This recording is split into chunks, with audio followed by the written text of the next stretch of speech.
PM Modi पर जमकर हमला बोला है और क्या कुछ कहा उन्होंने, सुनवाते हैं। मैं मणिपुर में अपनी मां की हत्या की बात कर रहा हूं। लोकसभा में अविश्वास प्रस्ताव पर चर्चा का आज दूसरा दिन था। लोकसभा में अगर किसी का इंतजार था तो वो थे कांग्रेस नेता राहुल गांधी।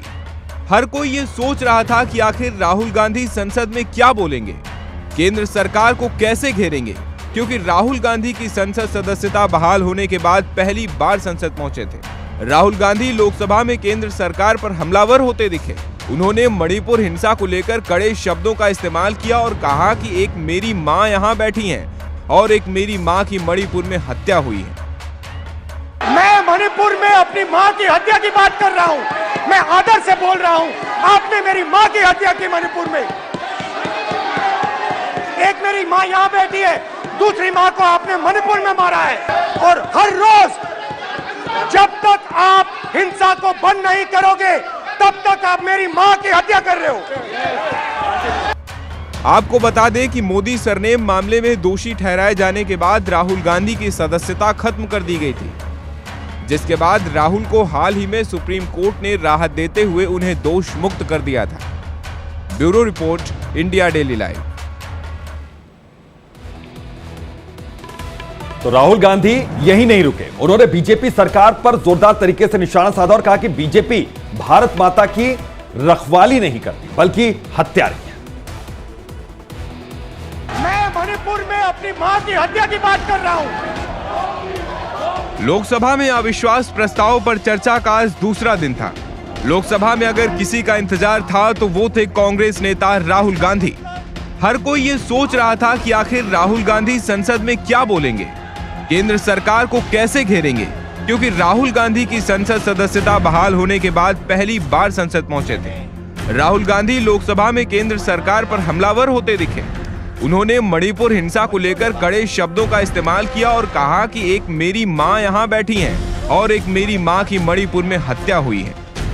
मैं मणिपुर में अपनी मां की हत्या की बात कर रहा हूं। मैं आदर से बोल रहा हूं, आपने मेरी मां की हत्या की मणिपुर में। एक मेरी मां यहां बैठी है, दूसरी मां को आपने मणिपुर में मारा है। और हर रोज जब तक आप हिंसा को बंद नहीं करोगे तब तक आप मेरी मां की हत्या कर रहे हो।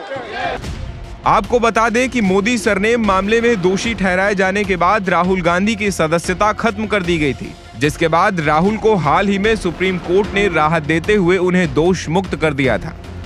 Bureau report, India daily live. तो देखिए, राहुल लोकसभा में प्रधानमंत्री नरेंद्र मोदी पर हमलावर भी दिखाई दिए। उन्होंने रावण का उदाहरण देते हुए पीएम मोदी और अडानी पर प्रहार किया। रावण दो लोगों की सुनता था। रावण दो लोगों की सुनता था, मेघनाद और कुंभकर्ण। वैसे ही नरेंद्र मोदी दो लोगों की सुनते हैं, अमित शाह और अडानी। लोकसभा में राहुल गांधी ने बीजेपी की सरकार को अहंकारी सरकार बताया।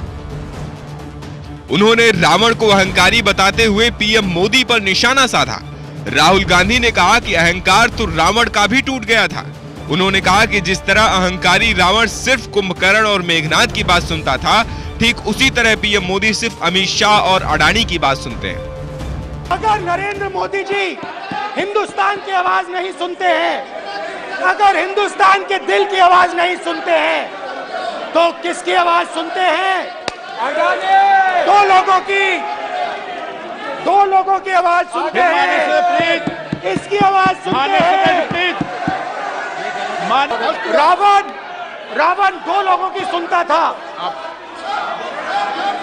रावण दो लोगों की सुनता था, मेघनाद और कुंभकर्ण। वैसे ही नरेंद्र मोदी दो लोगों की सुनते हैं, अमित शाह और Adani.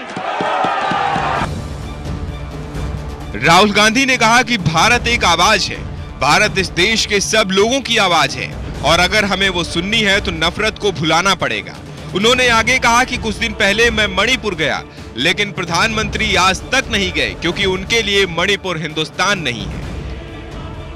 Bureau report, India daily live. तो कांग्रेस नेता राहुल गांधी ने संसद में मणिपुर के मुद्दे पर भी सरकार का जोरदार तरीके से घेराव किया।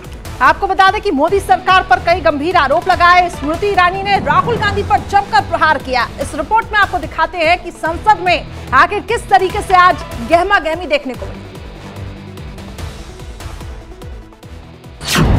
संसद में राहुल गांधी वर्सेस स्मृति ईरानी। राहुल की ललकार, स्मृति का प्रहार। लोकसभा में अविश्वास प्रस्ताव पर चर्चा के दूसरे दिन हाई वोल्टेज बवाल देखने को मिला। कांग्रेस नेता राहुल गांधी ने बीजेपी पर जमकर हमला बोला। मणिपुर के मुद्दे पर घेरने की कोशिश की तो केंद्रीय मंत्री स्मृति ईरानी ने भी हर आरोपों पर करारा जवाब दिया। भारत माता की हत्या वाले बयान पर स्मृति ने राहुल गांधी पर पलटवार किया। पहली बार राष्ट्र के इतिहास में भारत मां की हत्या की बात की और कांग्रेस पार्टी यहां पर तालियां बजाती रही। जो भारत की हत्या की बात पर कांग्रेस पार्टी ने ताली पीटी आज इस सदन में, इस बात का संकेत पूरे देश को दिया कि मन में गद्दारी किसकी है। स्मृति ईरानी यही नहीं रुकी। उन्होंने कश्मीरी पंडितों के साथ अत्याचार और 1984 के सिख दंगों का जिक्र करते हुए कहा कि कांग्रेस का इतिहास खून से सना है। मणिपुर पे चर्चा करने के लिए बार बार पार्लियामेंट्री अफेयर्स मंत्री ने गुहार लगाई। बार बार देश के गृह मंत्री ने कहा, हमारे श्रद्धेय राजनाथ जी ने भी कहा कि आप मणिपुर पे सदन पर चर्चा कीजिए, हम चर्चा के लिए तैयार हैं, भागे ये हम नहीं। राहुल गांधी अपना भाषण खत्म करने के बाद संसद से चले गए, जिसको लेकर भी स्मृति ईरानी ने राहुल पर निशाना साधा।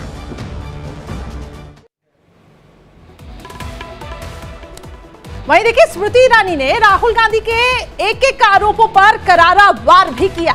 बिल्कुल, तो राहुल गांधी ने मणिपुर को बांटने का आरोप लगाया, तो इस पर भी स्मृति ईरानी ने राहुल गांधी पर जोरदार तरीके से हमला बोला, पलटवार किया। क्या कुछ कहा, इस रिपोर्ट में देखिए। मणिपुर खंडित नहीं है, विभाजित नहीं है, मेरे देश का अंग है। संसद में स्मृति ईरानी ने राहुल गांधी के उस बयान पर भी बड़ा प्रहार किया, जिसमें राहुल ने पीएम मोदी पर मणिपुर को बांटने का आरोप लगाया। स्मृति ईरानी ने राहुल गांधी पर निशाना साधा और कहा कि मणिपुर देश का अभिन्न अंग है। पुनः कहती हूँ अध्यक्ष महोदय, शायद अपने ही कोलाहल में सुन न पाए हो, मणिपुर हमारे देश का अभिन्न अंग है, खंडित न था, न है, न कभी होगा। अध्यक्ष महोदय, पुनः कहती हूँ, हमारे राष्ट्र के संसदीय इतिहास में आज तक भारत मां की हत्या की बात करने वाले कभी भी बैठकर मेज नहीं थपथपाते। दरअसल राहुल गांधी ने मणिपुर हिंसा पर कहा था कि अब तक पीएम मणिपुर नहीं गए, उनके लिए मणिपुर हिंदुस्तान का हिस्सा नहीं है। राहुल गांधी के इस बयान पर स्मृति ईरानी जमकर बरसी। उन्होंने कांग्रेस के सहयोगी दल के नेता का जिक्र करते हुए कहा कि मणिपुर खंडित नहीं है। मणिपुर खंडित नहीं है, विभाजित नहीं है, मेरे देश का अंग है। मैं इनसे पूछती हूँ, इन्हीं की अलायंस के एक सदस्य बैठे हैं जिन्होंने तमिलनाडु में कहा कि भारत का मतलब मात्र उत्तर भारत। अगर हिम्मत हो राहुल गांधी में तो आकर भारत के ऊपर इस प्रकार का कटाक्ष करने वाले डीएमके के अपने साथी का खंडन करके बताएं। तो वहीं देखिए, राहुल गांधी